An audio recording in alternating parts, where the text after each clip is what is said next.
Chapter 17, One Thing After Another. Beatrix stepped out from the portal she created with a disinterested look, her hand holding the mirror that connected to the witch cults. The trick to locate the mirror is not hard actually, she knows how to do it after a few seconds of poking and inspecting it. To think Betty will be dealing with people like this. She grumbled to herself in an irritated manner. Seriously, she actually doesn't wish to be in here, doesn't want to go to the forest and deal with some lunatic. But it's not like she has a choice anyway. She knows how crazy witch cult is, the moment they set their eyes on something, there is no way to stop them other than kill them. They are lunatics beyond salvation, and if they are indeed targeting their place then it is better to wipe them off as soon as possible so she can return back to the library and read her books. That's why she is here, in the middle of the forest. Though she won't admit it aloud, but she is kind of happy to be out like this, it has been years ever since she saw the world with open eyes like this after all. They are coming. She senses dozens of mana signatures approaching her position, all of them are average, there is one or two that seem extraordinary but nothing much, she expects no less from a bunch of ingrates like them. She takes a breath once and then she begins to concentrate, feeling her own mana, and searching for a spell that will be the best to deal with them.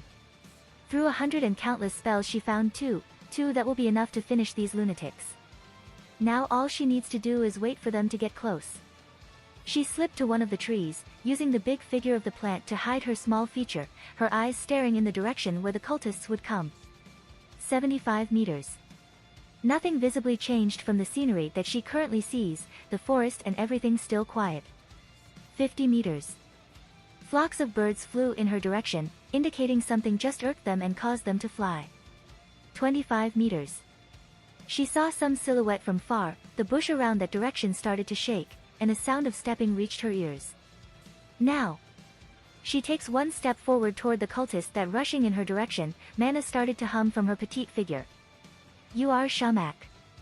The incantation comes out of her mouth, and the world knows darkness. There is no better word to explain it. It was darkness, it was like a mist and smoke but it was not. The way it wriggles and crawls in air makes them different. It is like a flame but it is not. It indeed licks and pollutes the air but it did not change them, it did not do anything to them. The darkness spread, crawling in space, like a spider spreading their webs, slithering in the ground, trees, and like a snake and engorging everything it touches like a hungry animal. And the cultists walk directly into them. Too late they try to stop, try to escape, the darkness swallows them before they can do anything, there is no exception among them.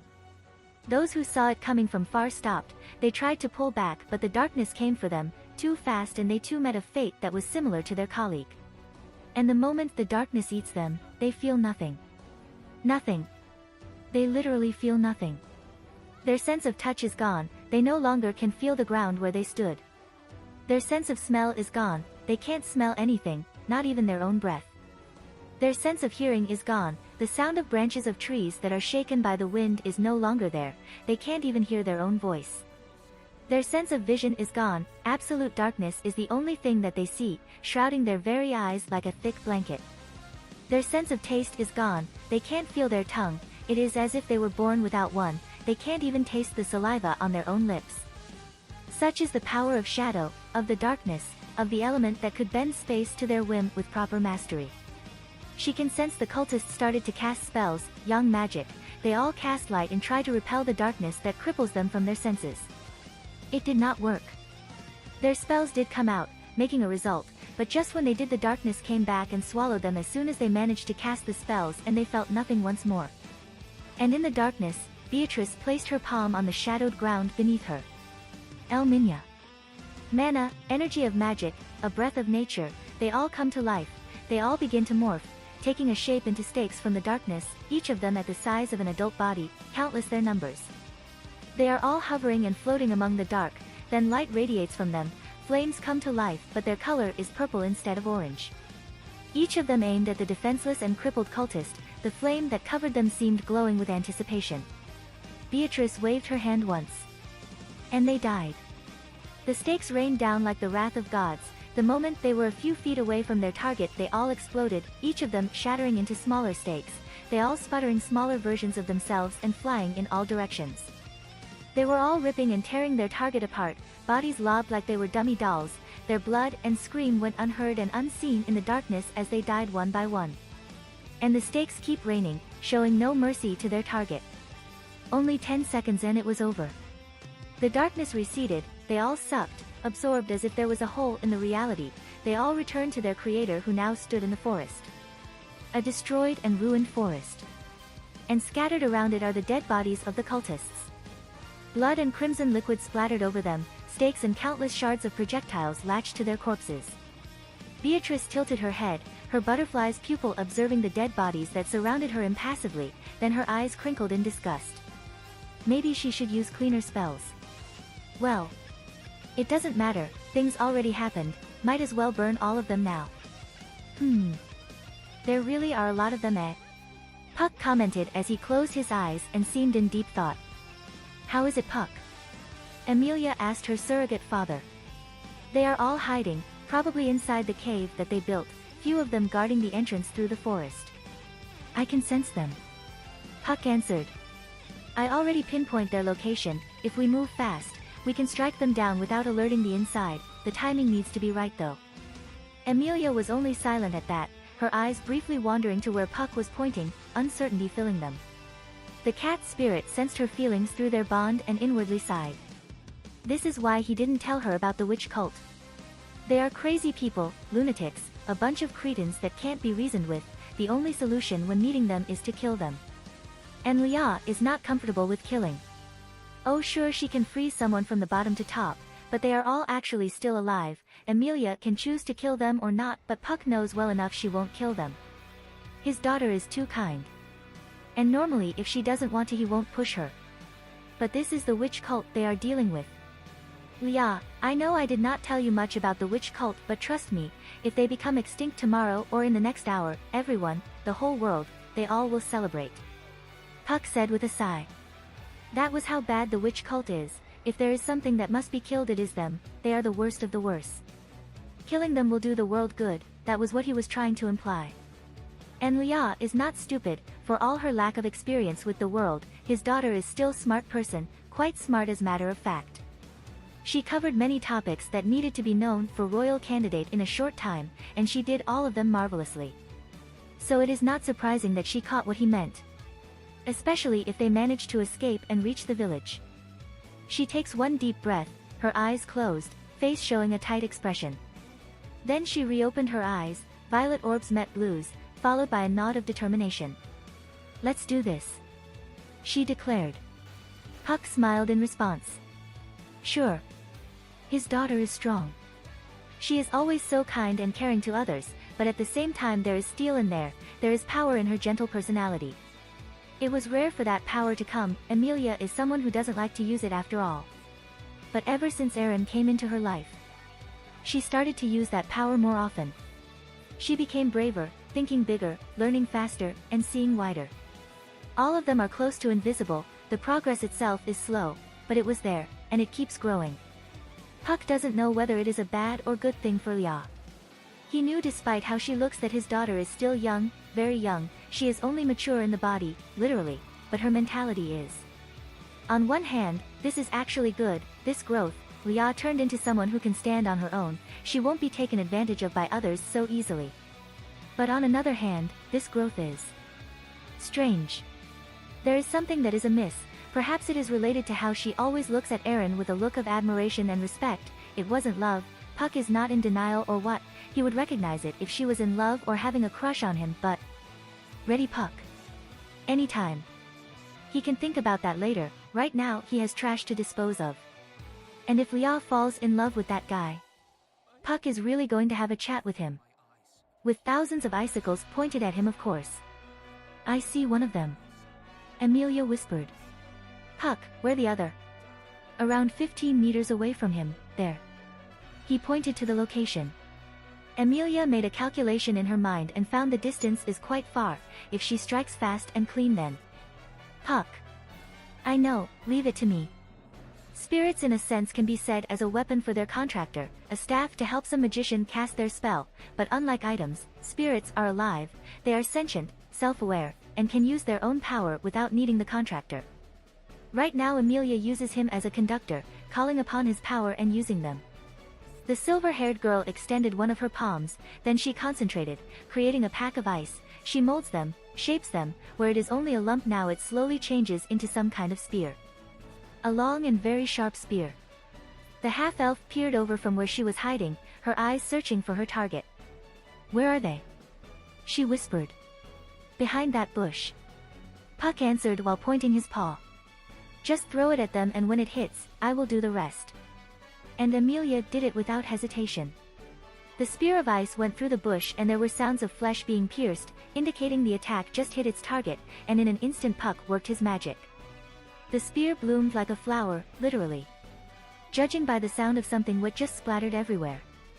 Amelia knows that the cultist's dead body is not clean, very, very far from it as matter of fact.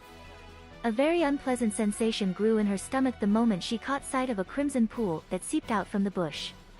It was a messy death for him and she did not like it, she never liked to hurt people but... Yeah, the other is coming here.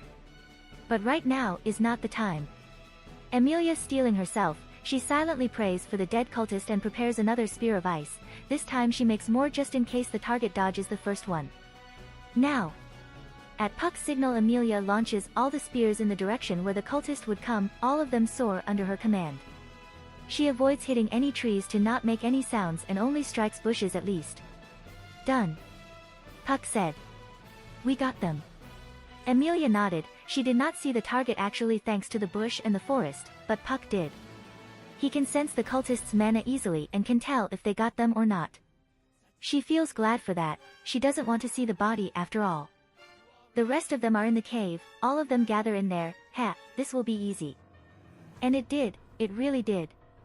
That was what Amelia thought as she stared at the iceberg that stood tall towering over her, the iceberg that used to be the cave where the witch cult built their base. They all were inside the cave, what they did in there is something that she doesn't know and it doesn't matter. They were inside the cave, in one place.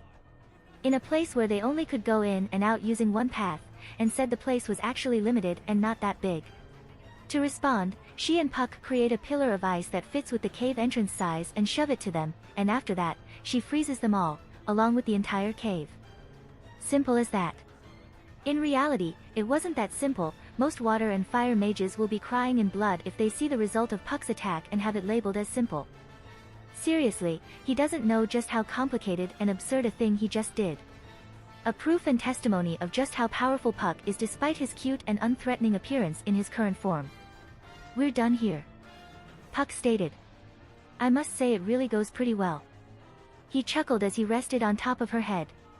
"Aaron really knows how to pick targets for us." "Yeah." Amelia nodded. "Yeah, he did." She smiled a little, as expected from him, Aaron knew who she was going to face and he certainly knew the best decision. "And speaking about Aaron, I have to call him." She pulls out the conversing mirror, one that connected to Aaron's, she flicks it open, giving a droplet of her mana to the Mattia and letting it do its job. And the magical device did its job, the mirror that reflected her face soon blinking a few times while letting out a voice that was not unlike cell phone when making a call. After a few seconds, the blonde's face appeared. "Emmy." He greeted her. "I take it you're done then?" His voice is calm and stony, but there is a clear concern and worry in his eyes, she even can sense uneasiness creeping in his tone. "It is done." She nodded. "No one escapes." Multiple emotions crossed his face, she caught a few of them that were clear. From uncertainty, skepticism, and finally relief. "Good, that is good," he said with a nod. "How about you? Are you okay?" "I'm fine, nothing I can't handle." Of course, of course." He nodded again, he did that too fast in her opinion. "You're fine, I expect no less from you, you are a reliable person after all but..." He then shakes his head and there is a pink hue adorning his face. Amelia found it cute, very cute for some reason. "It's okay, I understand, but I'm fine, you do not need to worry." She reassured him, her smiling face turned to concern. "Moreover, how about you? You're going to face the Archbishop by yourself. It will be dangerous, Archbishop, according to Puck, which means the truth, is far more dangerous than dozens of cultists, and he is going to face him alone, which is clearly not very reassuring despite knowing Aaron is very strong.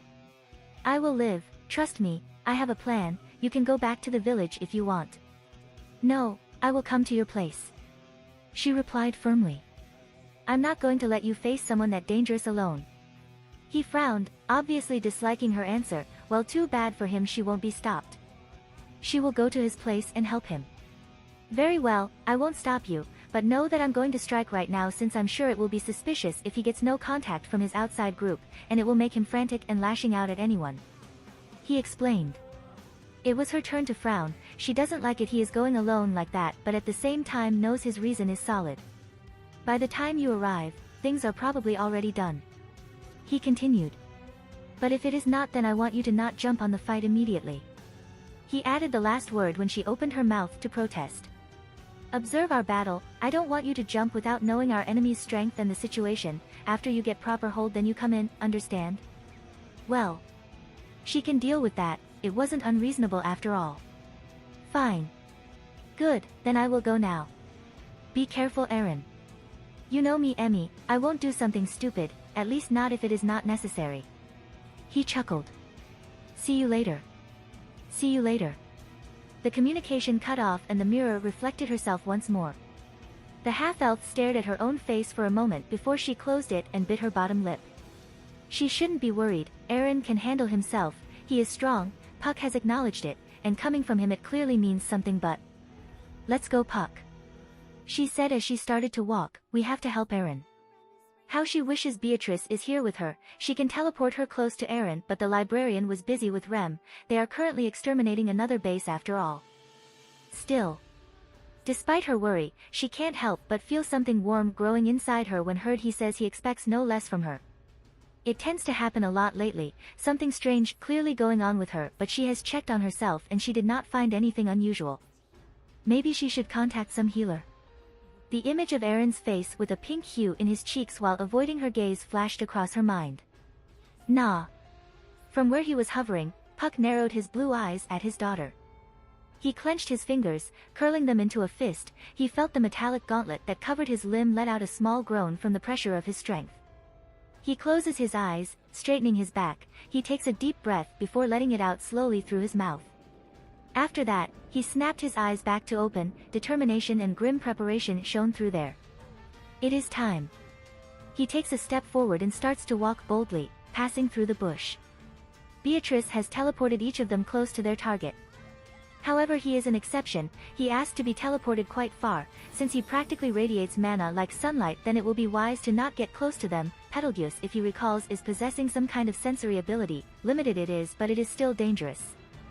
So far, everything went good, very good. The witch cult has been cut down before they even can make a move. Beatrix has cleaned the patrolling group. After that, she and Rem go to another one while Amelia deals with one of the largest.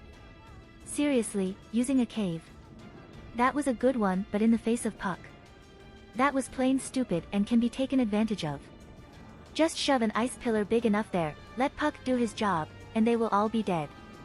He can see the cave already after a minute of walking. His hand twitched, Excalibur ready to be drawn anytime. He just needs to swing his hand and the sword will come to him. However, much to his surprise, there was someone waiting for him at the entrance of the cave. Betelgeuse. He tensed. Does the man notice his fingers gone?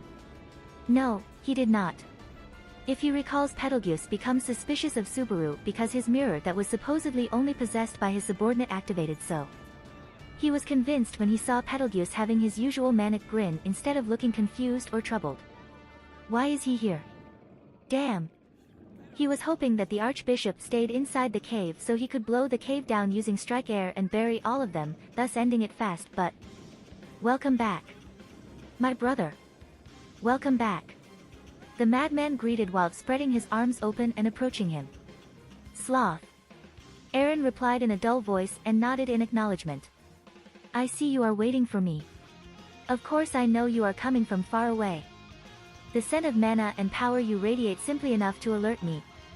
Betelgeuse replied with a big grin before he threw back his head and let out a squeal. Ah, this is another proof of love. Of love. Our love to our beloved mistress. And we shall see how that love saves you when I cut your head. Aaron thought with annoyance. Seriously, how in the name of hell Subaru was dealing with him after seeing Betelgeuse destroy everything he loved in one loop?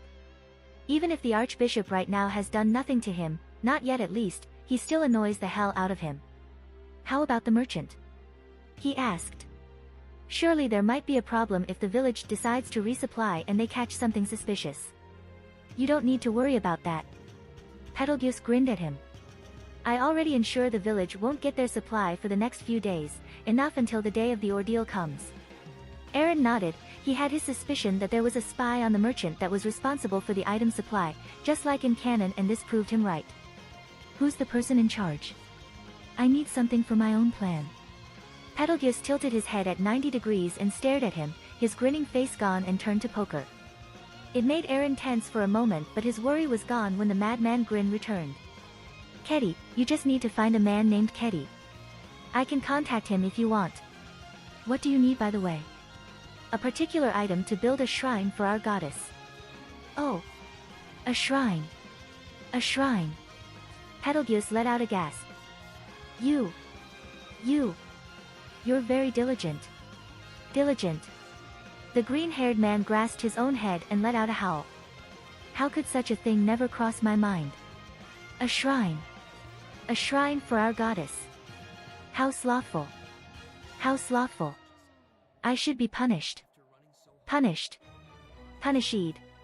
Then the man began to walk to the nearest rock and began slamming his head, repeatedly, and he did not do that softly but very hard. Crimson liquid burst out from his forehead each time he smacked his head there.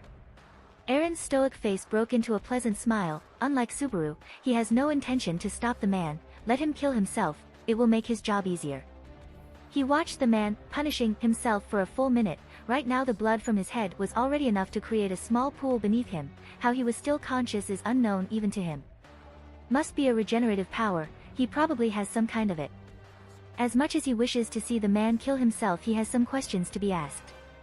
Where is our sacrifice for the goddess? The one that shall be used to test the demon? He asked. That made Betelgeuse pause from hitting his head, again, and he turned to him, his face covered in blood and a few of his teeth missing. They're inside, resting. Betelgeuse commented. Why? I want to see them. Bring them here. Of course. Betelgeuse chuckled. Then he stares at the cave, and something comes out from his back. Dark purple, like a miasma or poison, taking shapes of hands, they sprout out from his back and reached for the cave. What do you want to do with them? Aaron briefly stares at the hand that is supposedly invisible for a moment before answering. I need to check them. That was a lie, he truly doesn't know what he should do with them. However, the idea of killing children. No matter what, it left bitter and marked in his heart. He didn't want to kill them. He knew it was risky and dangerous, but he can't. He just can't. Doing it is far harder than saying it. He can't kill them. He will secure them for now and have Puck check on them. He saw the invisible hands bring out the children one by one. They remain unchanged, and their outfits and state remain just like yesterday. There. Betelgeuse said as he dropped the children in front of him. What would you do to them? I'm curious. He stared at the children with an impassive face. Observing them, he can see they are still breathing, judging by their chests that sink and raise slightly. Move them there. He pointed in a certain direction, one that was particularly safe and quite away from them. Betelgeuse narrowed his eyes but did not make any comment and decided to comply. He carried the children and dropped them away from them. No mind telling me what you going to do? The madman asked. Aaron nodded as he briefly glanced at him. Yes. Then he raises two hands, he tilts his body to the cave direction and calls upon Excalibur. Tis what I'm going to do. Then the wind began to roar. Loud sounds coming from his hands, like a sleeping dragon awakened, a titan unchained from their prison in Tartarus. No longer was it wind that he held, but a cyclone, a hurricane, a disaster took a shape. It soars forward, blowing everything away. Even Betelgeuse was taken back and blasted a few feet away from his place as the hurricane ascended to the sky like a phoenix rising from the ash and screeching in the air. Strike air, hammer of the Wind King. The powerful 60-foot hurricane swirled down from his hands, blaring and roaring with every second of its existence. Everything that moved was drowned by the sound of the howling wind as the nature force blasted forward to the entrance of the cave that was gaping. Bang! However, much to his surprise, there was someone waiting for him at the entrance of the cave. Betelgeuse. He tensed. Does the man notice his fingers gone? No, he did not. If he recalls, Betelgeuse becomes suspicious of Subaru because his mirror that was supposedly only possessed by his subordinate activated so. He was convinced when he saw Betelgeuse having his usual manic grin instead of looking confused or troubled. Why is he here? Damn. He was hoping that the Archbishop stayed inside the cave so he could blow the cave down using strike air and bury all of them, thus ending it fast, but... Welcome back. My brother. Welcome back. The madman greeted while spreading his arms open and approaching him. Sloth.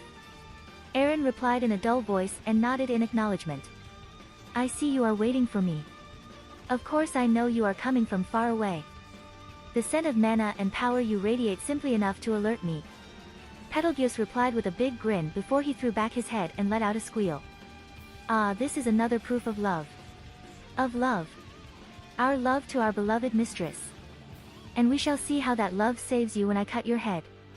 Aaron thought with annoyance, seriously, how in the name of hell Subaru was dealing with him after seeing Betelgeuse destroy everything he loved in one loop? Even if the Archbishop right now has done nothing to him, not yet at least, he still annoys the hell out of him. How about the merchant? He asked. Surely there might be a problem if the village decides to resupply and they catch something suspicious.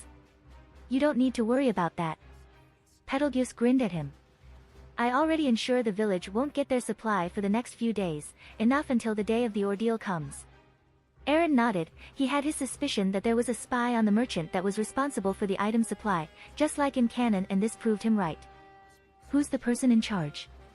I need something for my own plan. Betelgeuse tilted his head at 90 degrees and stared at him, his grinning face gone, and turned to poker. It made Aaron tense for a moment, but his worry was gone when the madman grin returned. Keddy, you just need to find a man named Keddy. I can contact him if you want. What do you need, by the way? A particular item to build a shrine for our goddess. Oh. A shrine. A shrine. Betelgeuse let out a gasp. You're very diligent. Diligent. The green-haired man grasped his own head and let out a howl. How could such a thing never cross my mind? A shrine. A shrine for our goddess. How slothful. How slothful. I should be punished. Punished. Punished. Then the man began to walk to the nearest rock and began slamming his head, repeatedly, and he did not do that softly but very hard. Crimson liquid burst out from his forehead each time he smacked his head there. Aaron's stoic face broke into a pleasant smile. Unlike Subaru, he has no intention to stop the man. Let him kill himself, it will make his job easier. He watched the man, punishing himself for a full minute. Right now the blood from his head was already enough to create a small pool beneath him. How he was still conscious is unknown even to him. Must be a regenerative power, he probably has some kind of it. As much as he wishes to see the man kill himself, he has some questions to be asked. Where is our sacrifice for the goddess? The one that shall be used to test the demon? He asked. That made Betelgeuse pause from hitting his head, again, and he turned to him, his face covered in blood and a few of his teeth missing. They're inside, resting. Betelgeuse commented. Why? I want to see them. Bring them here. Of course. Betelgeuse chuckled. Then he stares at the cave, and something comes out from his back. Dark purple, like a miasma or poison, taking shapes of hands, they sprout out from his back and reached for the cave. What do you want to do with them? Aaron briefly stares at the hand that is supposedly invisible for a moment before answering. I need to check them. That was a lie, he truly doesn't know what he should do with them. However, the idea of killing children. No matter what, it left bitter and marked in his heart. He didn't want to kill them. He knew it was risky and dangerous, but he can't. He just can't. Doing it is far harder than saying it. He can't kill them. He will secure them for now and have Puck check on them. He saw the invisible hands bring out the children one by one. They remain unchanged, and their outfits and state remain just like yesterday. There. Betelgeuse said as he dropped the children in front of him. What would you do to them? I'm curious. He stared at the children with an impassive face. Observing them, he can see they are still breathing, judging by their chests that sink and raise slightly. Move them there. He pointed in a certain direction, one that was particularly safe and quite away from them. Betelgeuse narrowed his eyes but did not make any comment and decided to comply. He carried the children and dropped them away from them. "No mind telling me what you going to do?" the madman asked. Eren nodded as he briefly glanced at him. "Yes." Then he raises two hands, he tilts his body to the cave direction and calls upon Excalibur. "Tis what I'm going to do." Then the wind began to roar.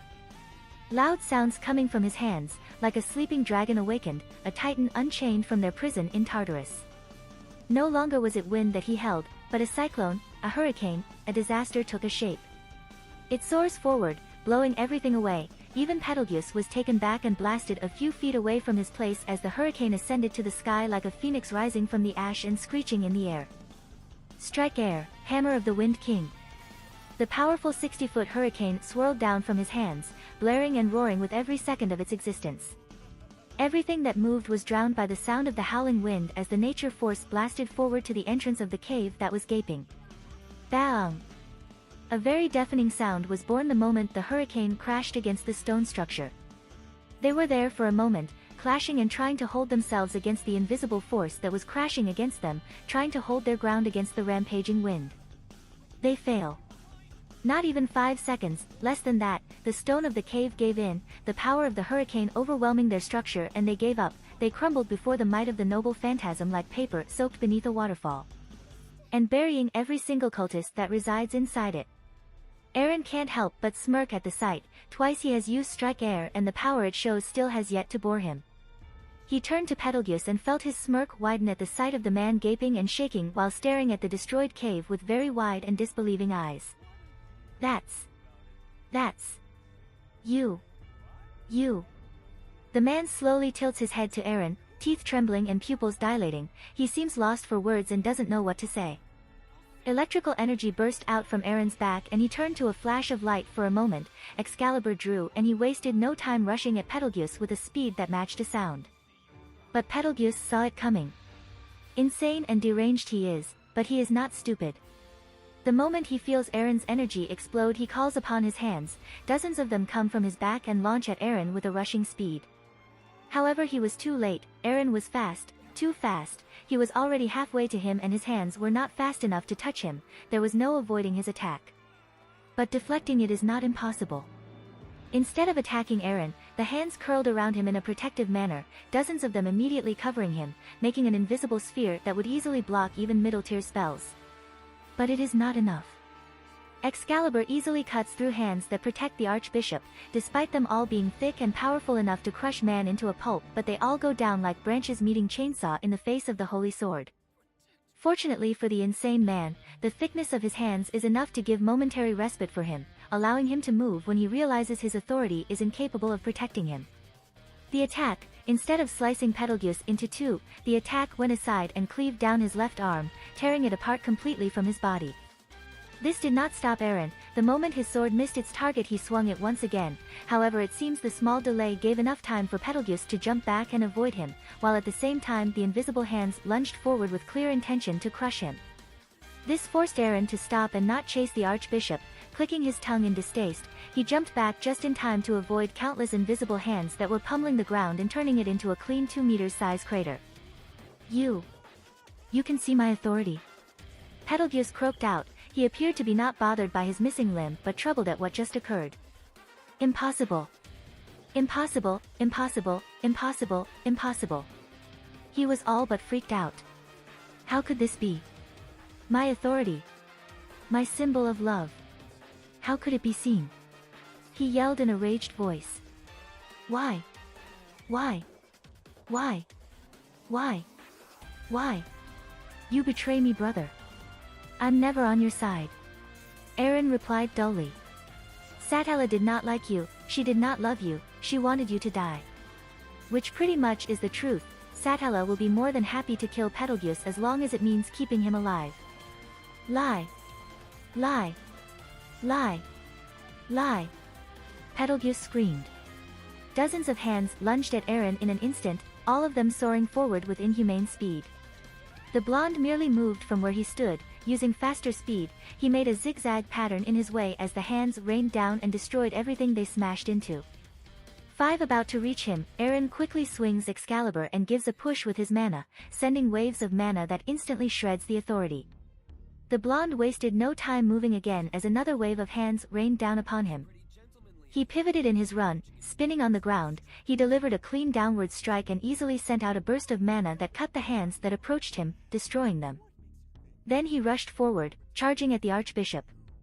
This should not be happening. This is not mentioned in my gospel. This does not exist in my guide of destiny. Betelgeuse rants crazily while staring at his own trembling hands. Pride. Pride. I will destroy you. I will prove my love to the witch. Almost 100 dark shadows that took the shape of mockery of hands sprung forward, all of them rushing forward to the armored blonde, from above, left, right, below, and between them, there was no gap, all of them covered by countless limbs that were ready to tear him apart. Each of these hands is more than capable of crushing bone into a pulp, capable of turning boulders into a dirt in the ground. If they manage to hold him, then the answer will be obvious to everyone. Instant death. But Eren appeared to be unfazed, his face was calm and his eyes showed nothing but sharpness. Then he channels mana to his arms, flooding them with power, and he swings Excalibur. And all of those hands were destroyed. It was very clear that despite having servant's body, Eren is still very far to be considered one, because he can't control his strength, his body, he needs to be very careful unless he wishes to snap items with his bare hands due to his inhumane strength. His reflex and body movement is so abysmal, it is almost like a man stuffed into a giant body and needs to be careful, one wrong move and he can trip and hurt himself when in training. He can't control his strength, he is not professional enough to be able to maneuver his strike, that was clear, he may have had training in kendo but that was obviously far from enough. So how can he compensate for that? Simple, use more strength. When his strikes were too much and it tripped his balance, he forcefully returned it by using mana burst. The strike that is supposed to be too wide in an instant can be fixed back using mana burst, and if the fix is too much, then he uses another mana burst to balance it. It was a fighting style that took advantage of his large amount of mana, it was actually a very wasteful and bad style of fighting. But it allows him to be able to stand on the same level as Servant, a powerful being that is a fragment of the heroic spirit.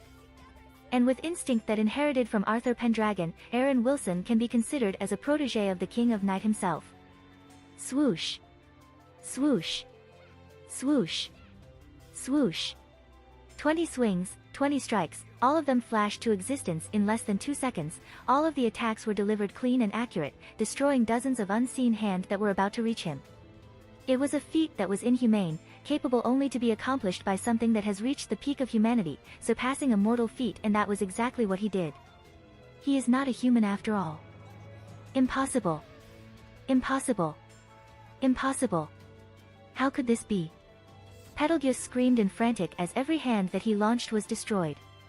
I thought I was loved. By the witch. The witch. The witch. The witch. More hands started to grow from around him, and unlike before, these mockeries of hands became bigger, larger, each of them possessing palm the size of adult men. In response to that, Eren held high Excalibur. And the invisible wind roared once again. Pride. I will kill you. Kill you. Kill you. I will prove my love to the witch. Prove my love. That would be meaningless. Eren said calmly. Why? Because Satella never loved you. If there's someone she loves it would be me, after all. His face broke into a smirk. Unlike you, she has grabbed my heart, literally. And for your information, I'm not Archbishop of Pride. He tilted his head in an insulting manner. I am Eren Pendragon, inheritor of the Spirit King of Night and friend of the half-elf, Amelia. The Archbishop of Sloth visibly stiffened when hearing the declaration, then his shoulders began to shake, his mouth starting to froth as he glared at the pseudo-servant. You! Dozens of giant hands of shadow surged toward the saber, the sheer of their speed was enough to make the ground and earth crack when they passed through them. Eren raised Excalibur and glared at them. Strike air, hammer of the Wind King. Gale of wind roared, twisting, howling. A force of nature in the shape of a tornado sprung forward to meet the dark hands that threatened their wielder. One is a dozen hands that are capable of shredding buildings apart, destroying a hill like a sack of paper, crushing a giant beast into a pulp of gore with ease. The other is a wind, not just a wind, but a tornado, a hurricane, a noble phantasm, a crystallized mystery, powerful armaments made using the imagination of humans as their core. They are the embodiment of the ultimate mysteries of a hero that symbolizes one's existence through historical facts and anecdotes. And it is not just a simple noble phantasm, but one with the purpose to destroy an army. The result is obvious. The invisible hands shredded, destroyed, tore apart by the multiple layers of wind that compressed into super high-pressure air. The gale of wind blaring and the Archbishop of Sloth did not manage to react fast enough as they slammed into him in full force. Aaron Pendragon. His scream of anger and pain is drowned by howls of wind that swallow him wholly and forcefully pull him, dragging the madman to the ruin of the cave and slamming him with force enough to produce a sick sound of splat, and plastering the earth with his organs and blood. There is no need to check whether he survived or not from that. Aaron already knows the answer. Betelgeuse' body was hit by a tornado, a fucking tornado, literally, at point blank, and said that tornado carried the man and smashed into the cave that ruined, and said the ruin now already blasted away as well. It was safe to describe that the scenery in front of him is like a place that had just gone through an apocalypse. Then suddenly he feel it, something slammed at him with a force, enough to make him visibly take a step back, something invisible and... This is... He feel it, he can feel it, something blanketing him, shrouding him, invading his very sense, his body, trying into... A possession. Betelgeuse. That damn madman. He coughed and fell to his knee, the feeling. It was sickening, it was like inhaling too much air and his lungs were forced to take them all. His senses began to go wild, started to go crazy, it was almost like fire was set into his whole body. What the hell? Subaru never went things like this. It was never shown that possession will be painful like this. Unknown to Aaron it because his body resists possession, his magic resistance to be precise, the magic core inside him clearly did not take well that someone trying to invade their body and magic core in essence always resists foreign substances that invade the body of their owner. Aaron gasped and choked, he could feel the possession start to take effect. Return by DA-. Then he felt it. Among that sick, twisted and disgusting feeling that invades his body, he feels it. A familiar cold sensation starts to grip his heart. And for a moment he sees dark. He feel his world tilt, flipped and his dark vision turn to blur then. ILOVEY. Oh. Fuck. Suddenly everything became clear, his vision turned to one and he found himself staring at. Shadow, a dark flame, there is no feature from the being in front of him, only darkness and a pair of violet orbs that glow ominously at him. He felt his breath hitch in his throat as he felt his hands, he felt hands start to roam around his figure. His back, his legs, his stomach, every single part of his body, caressing them tenderly. He tried to speak, tried to make a word, but nothing came out, it was as if his mouth stopped working in front of the shadow that was looming over him. Then the shadow tilted her head, and she leaned forward. Aaron felt something cold, cold like a pack of ice, pressed to his lips. It wasn't hard, it was soft, tender even, almost like lips, but the coldness it has. Make it anything but pleasant. Then the ice parted from his lips, and the shadow stared at him, seeming very happy, very joyful, the pair of violets that were glowing filled with so much affection. ILOVEY. Then the world shifted once again, and Aaron found himself staring at Betelgeuse in the ground. Or at least what remains of him. He felt a bile rise to his throat when seeing the state of the Archbishop.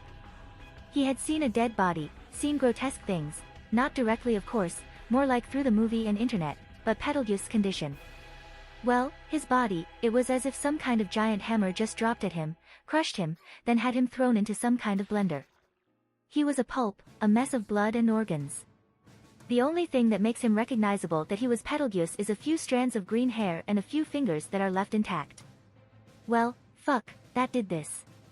It was clear that this is the result of his attack, the result of the noble phantasm that hit the madman at point blank, but it did not end there, this also the result when the man crashed into the remnant of the cave with sickening splat, it almost like a doll that thrown into a brick wall and breaks apart. The Archbishop let out a gurgle. Gods, how he was still able to speak is beyond Aaron's mind, it was a miracle he was still able to live in his current state, he literally had his body crushed, his face not even exist anymore, only a mess of flesh. think, I am going to be sick. He croaked while holding hand to his mouth. He stares at the pile of flesh. It is more fitting to call Betelgeuse that now, and his gaze holds some regret. Betelgeuse is a jerk, yes, but he has gone through so much. Granted, he is insane and a man who is responsible for countless deaths, but he deserves a clean death at least. There is no more gurgle, no more twitch from the broken body below him. He clearly dead by now. He doesn't have any body to go back. He turned away, and he still can't erase the feeling of guilt and terror inside him. He knew that he would kill, that he would take a life. He knew he should be prepared and ready for it, but a sound in the bush not far from him instantly made him alert. In quick he was already taking a stance, Excalibur ready. Did Betelgeuse survive? Is there a finger that still survives? That was absurd. Amelia and Rem already report to him that they have eliminated all cultists. So how in the name of Root? His worry and concern were washed away when the bush split and revealed a certain silver-haired half-elf instead of unseen hand or Betelgeuse's finger. Emmy. Aaron let out the breath he held, relieved that his worries were unfounded. Aaron, are you okay? Amelia asked as she took a few steps forward. Are you Dash? Stop. Aaron barked immediately, making the girl stop in her tracks. Don't come closer. He warned. Wah. Amelia gaped for a moment. Aaron, what are you Dash? Stay there. Aaron insisted, eyes sharp. You don't want to see what's behind me. Betelgeuse's dead body was not a good sight and he didn't think Amelia should see it. It was going to traumatize her. Puck Dano, can you clean what's behind me? Freeze it and make it shatter, do whatever necessary. Puck appears on top of Amelia, the cat spirit's blue eyes narrowed before he floats higher to see what is behind him. And he visibly flinched at the gruesome sight. Yikes, that was bad. I had seen many dead bodies, but let's just say I went overboard. Aaron said with a grimace. Overboard? Puck replied in a flabbergasted voice. Aaron, look around you. He said, gesturing to their surroundings. This place looks like it just got rampaged by some kind force of nature. He yelled at him. And do not try to lie to me, young man. I saw a hurricane from this direction and sensed a large amount of energy, twice. Aaron looked back behind him and he grimaced again. That was pretty much true actually, the place, the area surrounding him, they all pretty much ruined. Part of the forest was gone, trees rooted out and the land itself was deformed so badly, no doubt it was from the strike air moment ago. The cave. Or what was left of it, now it looks more like a pile of rocks, the major parts got blasted away, no doubt the second strike air destroying whatever the remnant of it. Then there's damage from Betelgeuse's unseen hand as well. It's nothing much, but it still can be counted. Each time those hands jam to the ground it makes a crater with a size of 2 or 3 feet, enough to make the place around them look like minefields that just blowing up. Well, it could be worse actually. He said in a slight sheepish voice, and it did. He could be forced to unleash Excalibur and well, the landscape around here is clearly going to change. Anyway, let's talk about that later, Puck Dano if you mind. He gestured to the dead body behind him and out from Amelia's view. Puck waved his hand once and ice grew from where Betelgeuse's dead body lay, the ice slowly encasing it, freezing the mess of gore from top to bottom, and when it was finally done, he waved his paw again and the ice shattered. There. Puck said in a dismissive manner. Seriously Aaron, you made a mess. The blonde only chuckled as he started to walk and approach the duo, only for him to tumble in his step and He felt the world begin to spin for a moment, his legs stepped into nothing but air, and his vision began to fill with various colors. Aaron. He felt something touch him, holding him, he tilted his head, blurry it was but he still managed to piece Amelia's face together. Emmy. I. He tried to speak but he found his voice so hard to come out. Aaron. Aaron. What happened? Hang on. There was panic and fear in her voice, her face that was not clear in his vision confronted to worry expression. I. Don't feel so. Aaron. Aaron. Aaron. Wake up. No. Aaron. He tried to speak, to finish his words, but he couldn't, his strength leaving him, he felt his consciousness erode away, and pain started to spread to his mind. The last thing he sees before darkness claims him is Amelia's crying face. What happened to him? I don't know. One moment he was fine and then Pain. He feels nothing but pain. His whole body was in pain. But it was his head that got the worst. His gate is going crazy. It keeps activating. At this rate he is going to burn himself. Shut them down. Puck. Please. I can't, Lia. This is beyond even me. The gate even rejects my influence. His gate is unique, it doesn't allow itself to be touched by anyone else. You might want to contact that cat demi-human to heal him, Lia. Burn. Burn. Burn. Fire was in his blood, in his veins, in his arteries. It hurt, it hurt, it hurt, he felt like melting, he felt like put inside a boiling pot. Shush. Eren-sama, it's okay, shush. Rem is here, Eren-sama, Rem won't leave Eren-sama alone, everything will be okay. Eren-sama will be okay. Rem believes that, Eren-sama is strong after all. Cold. The burn is still there, but now there is a cold sensation washing over him, it calms the fire that is raging inside him, it starts slow but it keeps moving, and it keeps spreading. This is a problematic result indeed. To think it would affect you this greatly. Worry not, Eren Pendragon, you will be fine now that I am here. You will not die, your life will not be threatened anymore.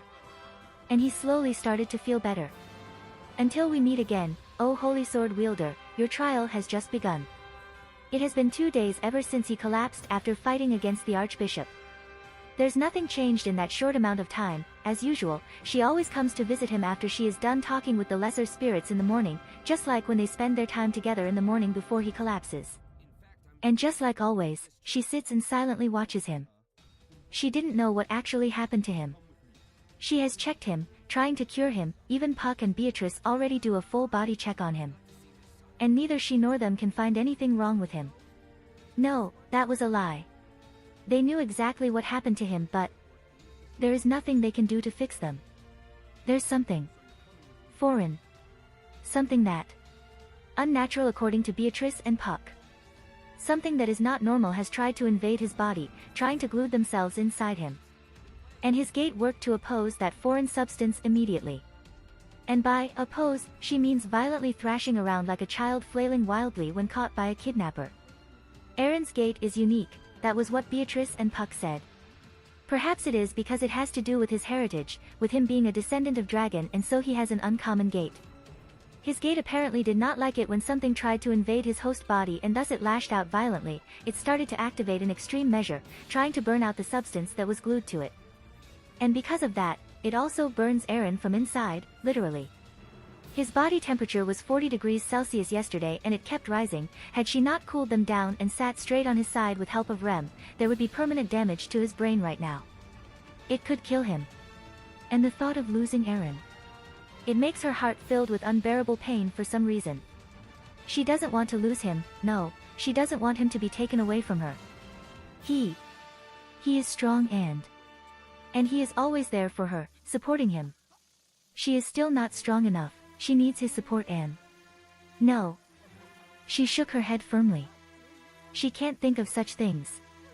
Eren certainly doesn't want her to be too hard on herself, she knows he will scold him if he sees her moping like this. In the end there's nothing much they could do. She wants to contact outsiders, contact Crush Karsten who has Blue, the greatest healer in Ludnica, and ask her to help him. But she can't. Roswell was not there, and the man right now, as matter of fact, is having a private business that is related to the kingdom's problem regarding Valachia's treaty. He has said that he will leave for a week at the longest due to that. And they had no method to contact him. And without Roswell, she can't make a move or ask permission that easily. He is her supporter after all, the only one who can make her contact outside the world. Making a move without his approval or asking for his permission, it can be considered a bad one. The political backlash she would get from that could be problematic, not to mention if she asks Crush Karsten, there is a chance the woman will flat out refuse her. She still remembers how the head of the Karsten house declared that she would cut any ties with the dragon if she became a king, and Eren is a descendant of dragon. It could do more damage to her side than helping. Eren. She started with an unsure voice as she grasped his hand. I don't know if you can hear me, but everything is fine, it went as you planned. There is no more witch cult and the villagers have already gone back to their home. She smiled as she remembered what happened yesterday, how the villagers decided to return to their home.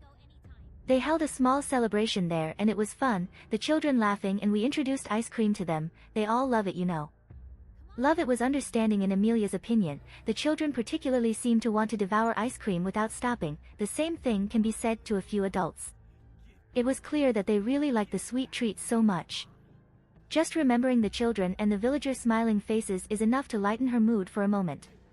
For a moment. I wish you would wake up now. Those 7 words uttered in a soft and sad voice, they came out unconsciously from her mouth. The half-elf's violet eyes filled with genuine sadness as she stares at her friend who is now resting in bed peacefully, and as she expects, there was no response from him. But she continued nonetheless. I have some problems and... She bit her lips and her grip on his hand tightened, and I know you will want me to handle it on my own, but I lost. She was trapped. She wants to help Aaron, and she would. Normally she would abandon any premise or notion of subtlety and ask for help immediately. No price is greater than her friend's life after all, her only friend. But has stopped her. The lesson that he taught, the advice he gave. All of them make her more aware of her position now, and make her recognize things that could happen if she acts fully based on her emotion. If she goes to crush Karsten and demands her knight to heal Aaron, the backlash upon her status as royal candidate will be big. Not just to crush herself but to the public as well. The half-demon ruined their demigod, the half-demon killed their beloved dragon's descendant. And the one that would be injured from such backlash wouldn't solely be her, everyone under Roswell's care would as well. Bad won't be enough to describe how it will end. But on the other hand, it was him who hurt. She has only known him for 2 months and more, but she already felt very close to him, feeling that he had been there for her life for years, for a very long time. She has learned so much from him and last night was a close one. His fever was really bad last night. She alone wasn't enough, if there is no Rem in there then. What should she do? Aaron. The first thing he felt was something dripping to his hand, something wet and warm. It did not wash over his palm, no, it was more like his hand was used as a towel to wipe something wet. The second is pain. Pain all over his body. He felt like he had just gone through gruesome training and now all his muscles were aching. The third is hot, like really hot. He felt like his body was just set on fire from inside, though it wasn't that painful, it was more like just being in a sauna instead of feverish. GH. He let out a sound that was so dry, it was as if he was just spending his time in the desert for days without any water. Aaron? Familiar voice called his name and he slowly opened his eyes, his pupils dilated slightly as they tried to adjust to the light that suddenly invaded them. Emmy? He rasped out, eyes dazed and unfocused as he stared at the half-elf who. Why? Are you crying? Amelia stared at him, her eyes glued to his weakened figure for a few seconds, trying to make sure that it wasn't a dream, and when they did, she all but launched herself to him. Aaron. She called as she embraced the young man who was in bed. You're awake. You're awake. You finally. She trailed into choked sobs as she pulled the man tighter to her, basking in his presence fully. Emmy. Emmy. What's... He let out a gasp as he felt the hug become tighter. Gods, he was just awake now, but... Oh, the pain. Oh, the pain, his chest. Air. He croaked, he needs them now. EMEI. I can't. He raises his hand, wincing in pain at that, but he forces himself nonetheless. This is a matter of life and death after all. If he did not get her out of his chest right now. Air. As if realizing what she did, the half-elf retracted from Aaron as if he was on fire. A squeak came out of her mouth in reflex. Sorry. She apologized profusely. Aaron, I didn't mean to dash. He can't respond with a word since he is too busy taking air, so he settles only to nod for now. It takes a moment for him to finally get back his breath. It's fine, I'm just surprised, that's all. He murmured as he slowly rose into a sitting position. Amelia felt her face turn red. She feels so embarrassed to just hug him like that, and not just that, but she nearly knocks him out once again. Then the door suddenly slammed open, and from there a certain blue-haired Oni came in. Amelia-sama, Rem hears your voice from the corridor and... Rem trailed as she noticed that Aaron finally woke up. The blonde's green eyes snapped at her and they met with her blues. They stare at each other for a few seconds before she feels her vision become blurry. She feels something would emerge from there and Eren-sama. She shouted as she lunged at him. Not this again. That was what Eren said before he felt his world tilt as the Oni slammed at him and knocked the air from his lung. It takes a few minutes for Amelia to separate Rem from him, not to mention the girl unconsciously went to Oni mode and glued herself to Eren like he was going to disappear at any moment. Rem apologizes for what she did. Me too, sorry Eren, I didn't mean to knock you like that. Eren stared at them, at the duo that bowed their heads, no more like glaring, and his target was what they call boobs in their chest. While they are not the biggest he has ever seen, those balloons are what was responsible for knocking him out a moment ago. Damn women and their breasts, if you want to offer it, give it nicely, no need to crush him with it. Okay, he obviously still is not right in the head if he thinks like that. Not like he dislikes it though, he means, who doesn't like pretty and hot girls? First, can I have some water? He asked them. Here. Rem offered the glass that was set on a nearby table. Thank you Rem. He said as he drank the fresh water and missed the way Rem preening. Now. Tell me everything I miss. 2 days. Straight for 2 days and having my so-called gate try to fry me from within due to foreign substances that are trying to invade my body. And the witch cult that is trying to attack us is pretty much dead and gone, they no longer exist, they truly are gone and seem won't come to bother the village. Rem, Amelia, Ram and Beatrix that patrolled constantly in the last 2 days can attest to that. The villager has already gone back, which is a good thing, and this far there is no sign that any cultists or something that dangerous lurking around the village. There was also a small celebration yesterday held by them. And I miss it. Damn. Still. I don't like this situation. What the hell foreign substance is trying to invade my body to the point it makes my magic core lash out violently like that? Was it Betelgeuse spirit? Was he still alive and trying to possess me? I still remember everything became hazy and blurry after I talked with Puck so. And if it was him, why is there no sign of him now? Why did he not try to attack the villager? Why does no one spot him? Surely with Rem and Ram's nose they can easily track him down. Was he killed by my magic resistance? So many things that went unanswered. I don't like it. Then something crossed my mind, something that I was about to forget, and panic started to rise from my stomach. Children. I said, making both of them alert. There was a group of children in the place where I fought the Archbishop. They dash. They're safe. Amelia instantly reassures me, voice calm and soothing. We brought them to the village and had them treated, they're safe Eren. I feel my heart freeze for a moment, terror started to gnaw on my stomach. Amelia got close to them. They were supposed to be her examinator. How could? Calm down Eren, calm down. I take a deep breath, burying the terror and panic inside me. Amelia is here, it means those children did nothing to them, they did not react or explode when they got near her. The village. I muttered. They were in the village. Yes. Amelia nodded, still smiling. They are in a village but... Her smile disappeared and turned to a frown. There is something strange with them. They did not wake up. I already tried to heal them but they are still unconscious. I feel myself frowning as well. That was clearly not normal, if they are only unconscious Amelia should be able to heal them. What about Beatrix? She can't find anything strange with them, no. Amelia shook her head. There is something strange indeed within them but Beatrix can't remove it, she is still confused about it and still searching about it in her library. I see. If Beatrix is the one that looks into it then. I can expect the result tomorrow, she is that good after all. Wait, I passed out for 2 days. If I did the calculation right then. Tomorrow or later night will be the time that Hakugi I have to go. I said as I sprung from my bed, only to wince and hissing in pain when I felt my muscles give in. Eren. Amelia was on her feet, followed by Rem, and she was instantly on my side, helping me. Don't move so suddenly. What is wrong? She asked. I was about to yell at her but I found my throat was frozen for a second.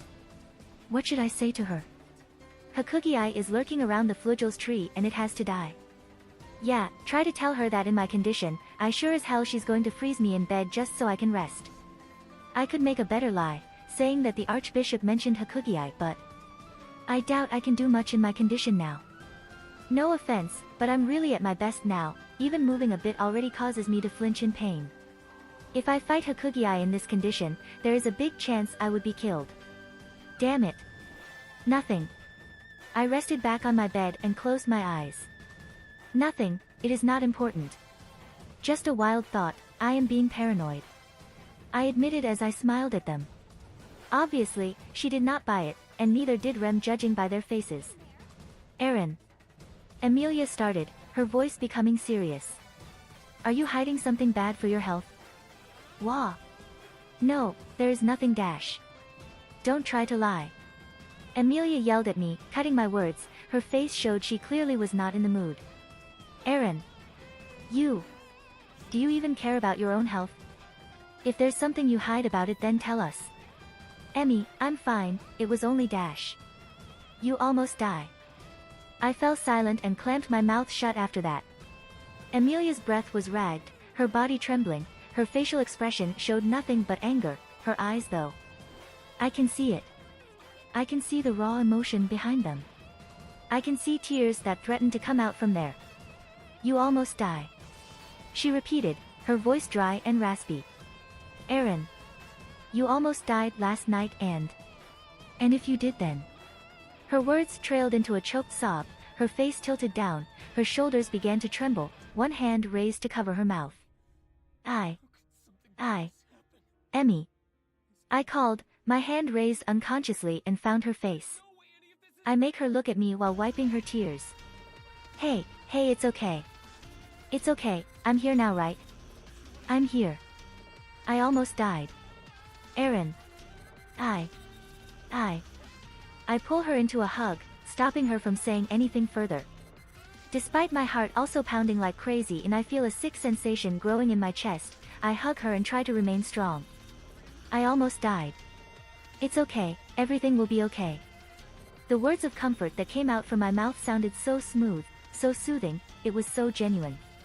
Too bad I actually don't like that. I almost died. But it seems enough for Amelia, I can feel her hesitation, but it's only for a moment before she returns my hug with her own. I almost died. And despite knowing that I might return from death due to Satella's curse and gift, I still can't help but be afraid of it. It wasn't right.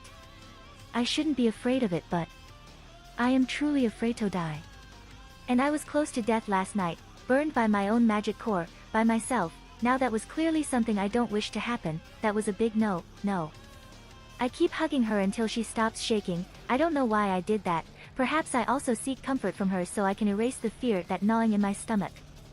And as I release her, I can see her eyes slightly red, no doubt from the tears, her beautiful face was set into a mixture of sadness and relief. I'm here now, right? It will be okay, trust me. I reassured her, giving her a warm smile. Amelia did nothing but stare at me for a moment and then. Aaron. Her hand rose and touched my cheek, this made me blink and I found myself stare at her violet eyes. I can see so many raw emotions in there, so many to the point I can't decipher them. Yes? I asked in an uncertain voice, I can feel her breath now washing over my face. Is it just me or is she getting too close? Ehem. We broke from our staring contest when Rem coughed aloud, cutting our moment. The blue eyes of the maid were dull, flat, she seemed unamused by what she just saw. Sorry for interrupting Amelia-sama, but wouldn't it be better if we provide Aaron-sama with food? He must be pretty hungry right now. As if on cue my stomach decided to make itself known and let out a growl. I flushed visibly and cleared my throat. Right. I was out for 2 days, so of course, I will be hungry. Certainly so. Rem seems amused by my reaction. Rem shall prepare a feast for Aaron-sama to celebrate your health. She declared in a happy voice. Thank you, Rem. You're the best. And I mean it, gods, I will give anything to have her as my personal cook after I return back to my world in the future. Seriously, I'm really going to miss her food when I return. Rem let out a big smile, preening at my praise. Then Rem shall prepare the food now, she said in a jovial tone before walking toward the door. I only can grin as I watch the Oni leave. Hell yeah. Food. I'm really starving. It was then I noticed Amelia staring at me. She practically gave me a stink eye, her beautiful face scrunched to an ugly frown. What? I asked. Emmy, why you dash? You stink, go to the bath, she said flatly. What? Emmy dash. No, don't you, Emmy, me. Go to the bath and clean yourself now, she yelled while pointing to the bathroom direction. I stared at her. I stared, and stared. My mind is trying to comprehend just what the hell is happening and why she got mad at me like this. Slow I may be, but I am certainly not stupid enough to argue with her. Yes ma'am, I sighed as I slowly removed myself from the bed. Seriously, women and their complicated minds. Well, I was in bed for 2 days, so it means I have enough trash inside me to throw away. As I make my way to the bath, I can hear Amelia mumbling, "Idiot Aaron," and "Stupid Aaron," under her breath, but I decide to ignore them. So this is it. Is it done? Betelgeuse is dead, that was obvious, the witch cult repelled, I won. That's it. It was so easy. I mean, it made sense for it to be easy. Just like when Subaru faced Betelgeuse for the second time. When he knew the Archbishop's weakness, he wasted no time exploiting them all and gained total victory in the end. Just like me who knows about everything ever since the beginning. So I shouldn't be surprised. Right? It really should be this easy, but... What? Is this an uneasy feeling? This is too easy. This is... I shook my head as I felt warm water wash over me. It was too easy and that made sense, that was what should be happening, but... Feels like I am forgetting something important. And I was right. Things are clearly too easy and I should expect more. There is no way everything will be this smooth. I shouldn't be that naive in the first place. It started when I was awakened in the middle of the night by REM. I was sleeping and the Oni shook me like there's no tomorrow. Aaron-sama. Aaron-sama. Wake up. We have an emergency situation. For a moment my world was a blur, a mixture of dreamland and real one, I clearly still not fully awake. And Rem obviously knew this as she started to pinch my cheeks and make me yelp in pain. Aaron-sama. Be serious. This is really important. She sounds so frustrated by this point. Alright. Alright. I'm awake, I said while shaking my head. What is it, Rem? What's the emergency? Rem stares at me in the eyes, her face shows nothing but a grim expression, and her own eyes show slight dread. The capital is under attack. What?